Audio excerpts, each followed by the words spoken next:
What if Donald Trump deported all immigrants from the U.S.? What if, one morning, the President of the United States signed an executive order that shocked the world? All immigrants, documented or not, must leave the country, immediately. Sounds extreme? Impossible? Maybe. But let's imagine, for a moment, that it actually happened. In less than 24 hours, more than 45 million people would be targeted. Neighbors, coworkers, doctors, teachers, business owners. Entire communities would vanish overnight. Children born in America could see their parents taken away. And the very foundation of the nation, built by immigrants, would begin to crack. But this isn't just a human story. It's an economic story, a political firestorm, a cultural collapse. And it raises a terrifying question. Can the United States survive without immigrants? Or would this bold act unravel the country from the inside out? Let's find out. What if Donald Trump deported all immigrants from the U.S.? Economic chaos. What happens when 45 million people disappear? Imagine the engine of the U.S. economy, suddenly stripped of nearly 45 million people. That's roughly 14% of the entire population, gone overnight. But these aren't just numbers. These are workers, entrepreneurs, consumers, and taxpayers. If former President Donald Trump, or any leader, were to deport all immigrants, the economic aftermath would be nothing short of catastrophic. Let's break it down. The backbone of the workforce, gone. Over 8 million immigrants are currently active in the U.S. labor force. They don't just work, they sustain entire sectors. You'll find them in agriculture, from picking strawberries in California to processing meat in the Midwest. Immigrants form the backbone of America's food supply chain. Construction. They build homes, roads, and cities, often in physically demanding jobs that struggle to attract native-born workers. Hospitality and food service. From chefs and servers to housekeepers and maintenance crews, many hotels and restaurants rely heavily on immigrant labor, healthcare, and elder care. Immigrants make up a significant portion of home health aides, caregivers, and even registered nurses. Without them, these industries would experience massive labor shortages. Fields would go unharvested. Restaurants would shut down. Elderly Americans would be left without basic care. The ripple effects would be felt in every household across the country. Small business wipeout. Immigrants don't just take jobs, they create them.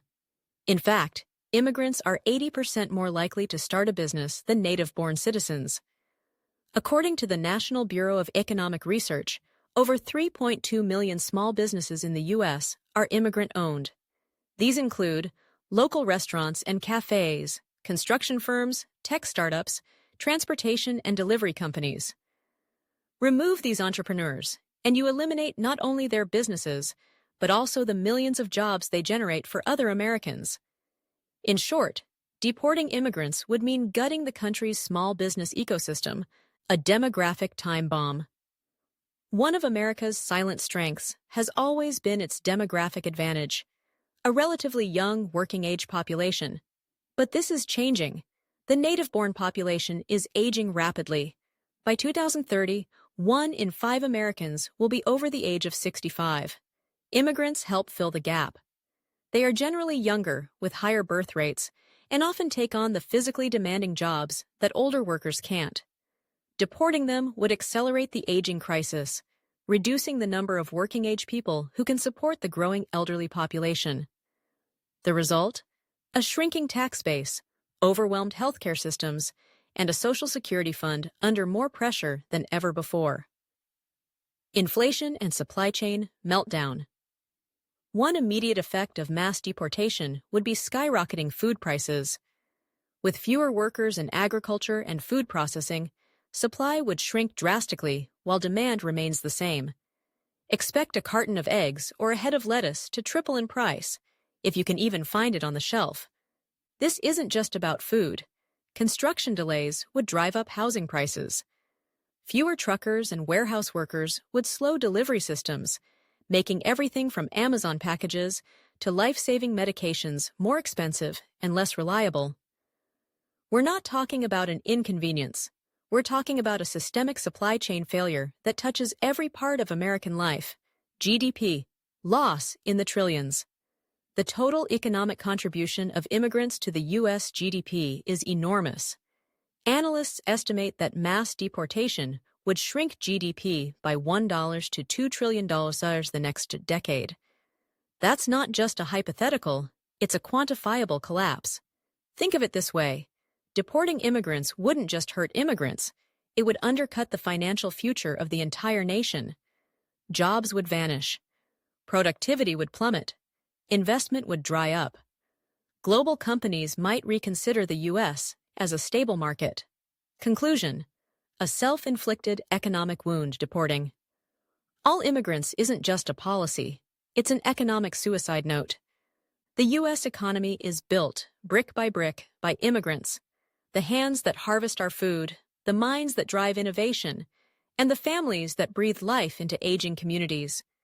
Without them, America wouldn't just lose workers, it would lose momentum, competitiveness, and its very identity as a nation of opportunity. Social and moral collapse, when deportation becomes a humanitarian crisis. If the economy would be shattered by mass deportation, the social fabric of America would be ripped apart. This isn't just a bureaucratic move, it's a human catastrophe. Millions of immigrants in the U.S. have been here for decades. Many came as teenagers or young adults. They've built lives, careers, and families. Their children, born on U.S. soil, are American citizens under the Constitution's 14th Amendment. These are not just immigrants, they are your neighbors, your coworkers, your child's teacher, your doctor. To deport them is not to correct a system. It is to detonate a nation's moral core. Family separation on a massive scale. Imagine a family where both parents are undocumented immigrants, but their children were born in the U.S., a common scenario for over 5 million American children. If mass deportation is enforced, parents are taken. Children are left behind or forced to leave the only country they've ever known. This is not just trauma. It is lifelong psychological damage. Kids will grow up torn between two worlds. Many will be placed into foster care. Some will become stateless or grow up in poverty in countries they've never seen. We're not talking about hundreds or thousands. We're talking about millions of fractured families. The scale would be unprecedented in American history, and perhaps in modern democratic history anywhere. The visuals, global outrage. Now imagine the optics. Thousands of people in handcuffs, dragged from homes in the middle of the night. Mothers crying, children screaming. Camps and detention centers filled to capacity. Airports overwhelmed with mass flights out. Cities paralyzed by unrest. These images would circle the globe in seconds. America, long seen as a symbol of freedom and opportunity, would suddenly resemble a police state engaged in ethnic cleansing. Global protests would erupt. Allies would condemn the actions. International organizations like the UN, Human Rights Watch, and Amnesty International would accuse the U.S. of grave human rights violations. America's moral authority, already eroded in recent years, would collapse completely. Moral consequences: the death of the American ideal. The United States has always portrayed itself as a land of opportunity, built by immigrants and bound by ideals like freedom, inclusion, and justice for all. These ideals are enshrined in the Constitution, celebrated in textbooks, and preached on the world stage. But deporting all immigrants would render those values meaningless. It would expose a dark underbelly, one where xenophobia overrides compassion and exclusion trumps diversity. For many Americans, especially those descended from immigrants themselves, this would be an identity crisis. The soul of the country would be in conflict with its policies. Would Lady Liberty still hold her torch for the tired, the poor, and the huddled masses? Or would she turn her back? Social unrest within the U.S. The backlash wouldn't just be global, it would be domestic. Mass protests would erupt in major cities, sanctuary states like California, New York, and Illinois might openly defy federal orders. Police would face off against protesters in chaotic, emotional confrontations.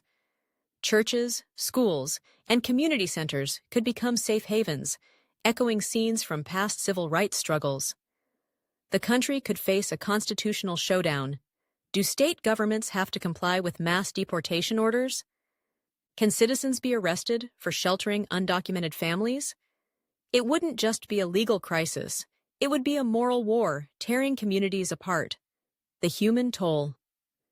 At its core, this is about people. People who came here to escape violence, poverty, or persecution. People who fell in love, built homes, paid taxes, and tried to contribute. People who, in many ways, are more American in spirit than some born on U.S. soil. To treat them as disposable is to dehumanize an entire segment of society. It invites a future where empathy is weakness and legality is weaponized. It opens the door to authoritarianism in a democratic disguise. A moral crossroads. Deporting all immigrants wouldn't just end families. It would end America's credibility as a beacon of hope.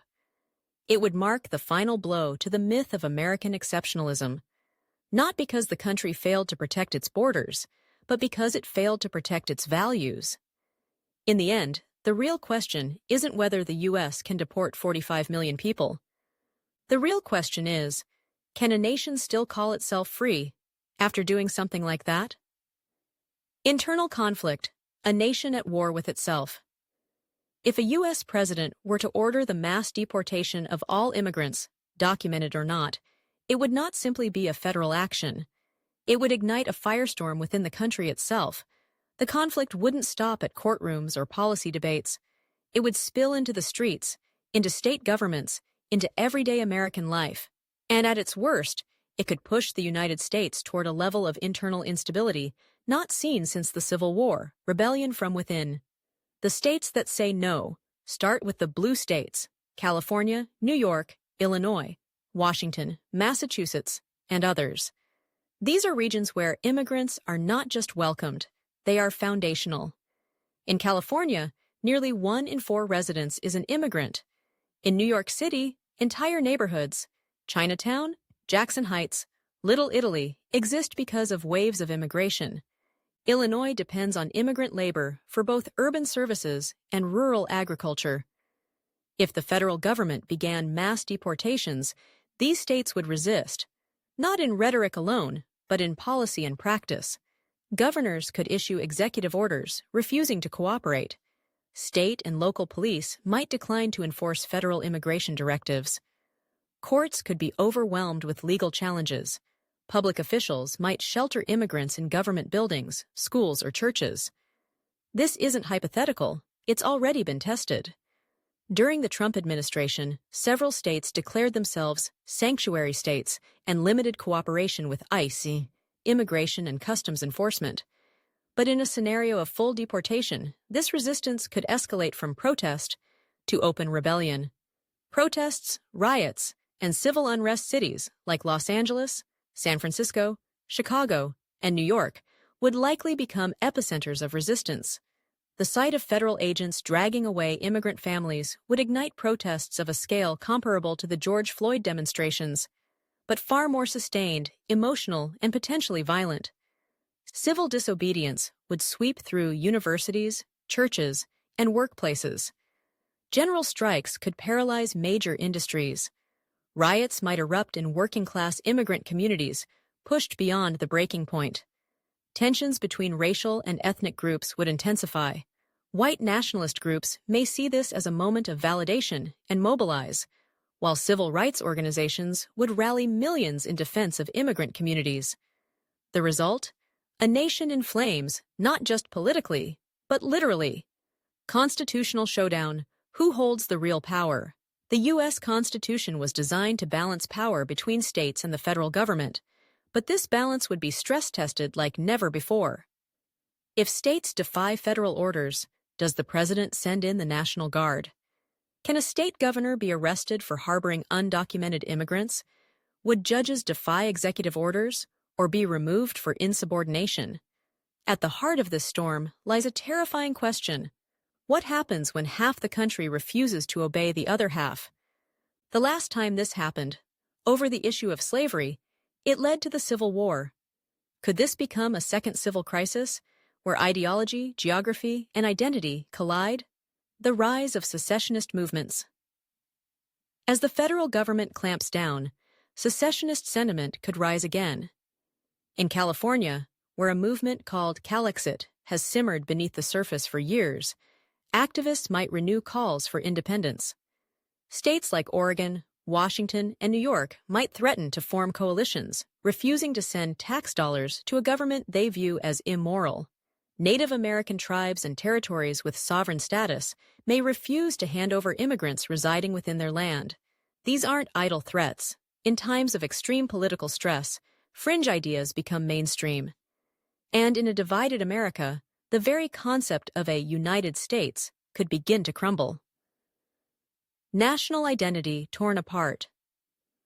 Perhaps the most dangerous outcome isn't legal or political, but emotional. Deporting all immigrants would send a message that diversity is no longer a strength, that inclusion is conditional, and that belonging is revocable. Millions of Americans, naturalized citizens, children of immigrants, or simply those who believe in equality, would feel betrayed by their own country. Patriotism would fracture. Civil faith would erode. Military enlistment might drop. Community trust in law enforcement could vanish overnight. A nation can survive economic recession, but a nation without shared values, one torn between identity and ideology, cannot endure. A warning from history. History is full of empires that collapsed not because of outside invasion, but because of internal decay. Rome, the Soviet Union, Yugoslavia. If America embarks on a crusade against its own immigrant backbone, it risks repeating history, tearing itself apart from within. And in the ashes, what would remain? A country with strong borders, but no soul. Global fallout. America's reputation in ruins. If the United States were to deport all immigrants, the consequences wouldn't be confined within its borders. The international backlash would be swift, loud, and deeply damaging. Countries with large immigrant populations in the U.S., such as Mexico, China, India, El Salvador, the Philippines, and many others, would not sit quietly as their citizens were forcibly removed in mass numbers. Diplomatic retaliation. Nations would see the move not as an immigration policy, but as a hostile act. Embassies would issue condemnations. Foreign ministers would recall ambassadors. In more extreme cases, governments could cut diplomatic ties, impose sanctions, or begin restricting American travel and business operations in their countries. Collapse of alliances. Allies in Europe, Asia, and Latin America would question their partnerships with a U.S. government embracing such extreme xenophobia. Nations like Canada, Germany, France, and Japan, built on values of openness, could choose to downgrade intelligence sharing, slow trade deals, or oppose American leadership in global institutions like the UN, NATO, and the WTO. America would go from global leader to global liability, the end of the American dream.